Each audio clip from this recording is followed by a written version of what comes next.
మనిషి సంఘజీవిగా మారిన తర్వాత వివాహ వ్యవస్థలు ఏర్పడ్డాయి. సమాజం ఆమోదించే విధంగా ఆడ మగ కలిసి జీవించడానికి వివాహ వ్యవస్థను రూపొందించారు. పెళ్లి చేసుకునే పద్ధతులు ఒక్కో సమాజంలో ఒక్కో విధంగా ఉంటాయి.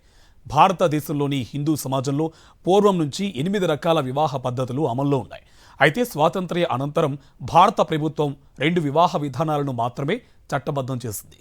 సనాతన ధర్మంలోని పద్ధతులేంటో ఓసారి చూద్దాం. భారతదేశంలో పూర్వం నుంచి 8 రకాల వివాహ పద్ధతులు అమలు జరుగుతున్నాయి.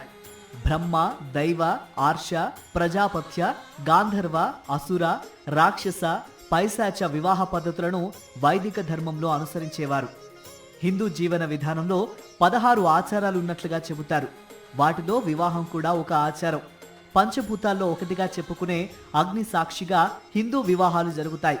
పూర్వకాలంలో 8 రకాల పెళ్లి పద్ధతులు ఉన్నప్పటికీ భారతదేశానికి స్వతంత్రం వచ్చాక కేంద్ర ప్రభుత్వం తీసుకువచ్చిన హిందూ వివాహ చట్టం ప్రకారం 2 రకాల పెళ్లిళ్లను మాత్రమే చట్టబద్ధం చేశారు. 8 రకాల వివాహాల్లో బ్రహ్మ వివాహం ఒక విధానం.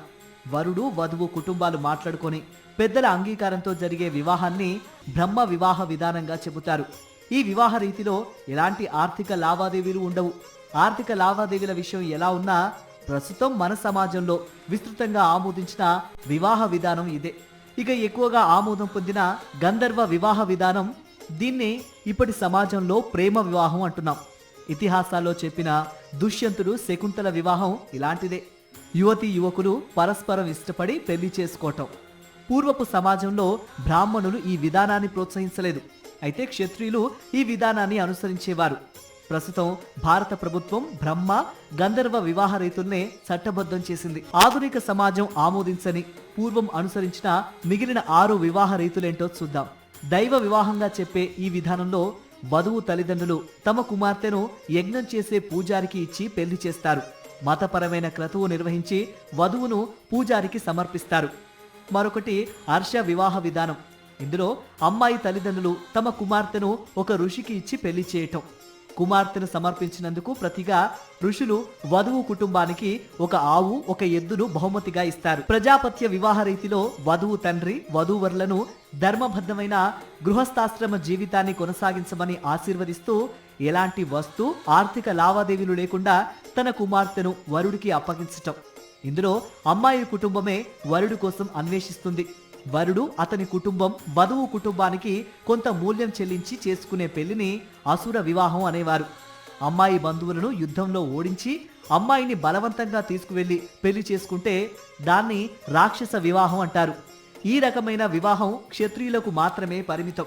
మహాభారతంలో ఇలాంటి వివాహాలు చాలా జరిగాయి. ముఖ్యంగా రుక్మిణి కుటుంబాన్ని ఓడించి కృష్ణుడు ఆమెను తీసుకువెళ్లి వివాహం చేసుకోవడం గురించి చెబుతారు. వధువును మోసం చేసి బలవంతంగా పెళ్లి చేసుకోవడాన్నే పైశాచ వివాహంగా పిలిచేవారు. ఆమోదయోగ్యంగా లేని ఈ వివాహ విధానాన్ని పూర్వమే నిషేధించారు. హైందవ ధర్మ శాస్త్రాలు, ముఖ్యంగా మనుస్మృతి వంటి ప్రాచీన గ్రంథాల్లో ఈ 8 రకాల వివాహ పద్ధతుల గురించి వివరించినట్లుగా చెబుతారు. క్షత్రియులు మరో వివాహ విధానాన్ని కూడా అనుసరించేవారు. అదే స్వయంవరం. ద్రౌపది అర్జునుల వివాహం, సీతారాముల వివాహం కూడా స్వయంవరం విధానంలోనే జరిగాయంటారు. ప్రాచీన గ్రంథాల్లో చెప్పిన 8 రకాల వివాహాల్లోనూ జనామోదం ఉన్న పద్ధతుల్లో జరిగే పెళ్లిళ్లను అగ్ని సాక్షిగా నిర్వహిస్తారు. అయితే పంచభూతాల సాక్షిగా అంటే భూతశుద్ధి వివాహ పద్ధతి కూడా పూర్వం నుంచి కొనసాగుతోంది. ఇందులో ఇద్దరు యువతీ యువకులు వివాహం చేసుకోవడానికి ఇరు కుటుంబాలు సమ్మతించిన తర్వాత యోగ సాంప్రదాయం విధానంలో పెళ్లి తంతు నిర్వహించటం. దక్షిణ భారతదేశంలో ముఖ్యంగా తమిళనాడులోని కోయంబత్తూరులో సద్గురు స్థాపించిన ఈషా ఫౌండేషన్ ఈ వివాహాలను నిర్వహిస్తోంది. ఆలోచనలు, భావోద్వేగాలు, భౌతికతకు అతీతంగా భార్యాభర్తల మధ్య లోతైన బంధాన్ని ఏర్పరిచేందుకు ఈ వివాహ ప్రక్రియ రూపొందించారని చెబుతారు. లింగ భైరవి ఆలయాల్లో పంచభూతాల శుద్ధీకరణ ద్వారా ఇద్దరు వ్యక్తులు వివాహ బంధంతో ఒక్కటి కావడమే భూతశుద్ధి వివాహంగా పిలుస్తారు. భూతశుద్ధి విధానంలో హిందూ జంటలకు చేసే సాంప్రదాయ మంత్రోచ్చారణలతో పాటు వధూవరుల శరీరం, మనస్సు, జీవశక్తి స్థాయిలను సమన్వయం చేసే యోగా క్రతువులు కూడా నిర్వహిస్తారని తెలుస్తోంది. కొద్ది రోజుల క్రితం సినీ నటి సమంత, దర్శకుడు రాజ్ల పెళ్లి ఈషా ఫౌండేషన్లో భూతశుద్ధి విధానంలోనే జరిగింది. దీంతో ఇప్పుడు అందరూ ఈ వివాహ విధానం గురించి తెలుసుకునేందుకు ఇంటర్నెట్లో అన్వేషణ ప్రారంభించారు.